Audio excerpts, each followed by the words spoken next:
We're not going out and prosecuting people for trafficking in drugs or looking to be the drug busters here in Somalia, but as a byproduct of our rules of engagement, we have discouraged the cot dealerships out there from operating in the vicinity of the U.S. Armed Forces.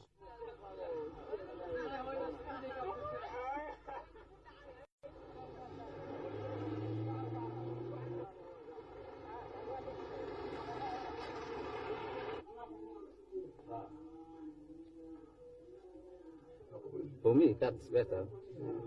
And as we are Muslims, we don't use alcohols. It's better to make us happy.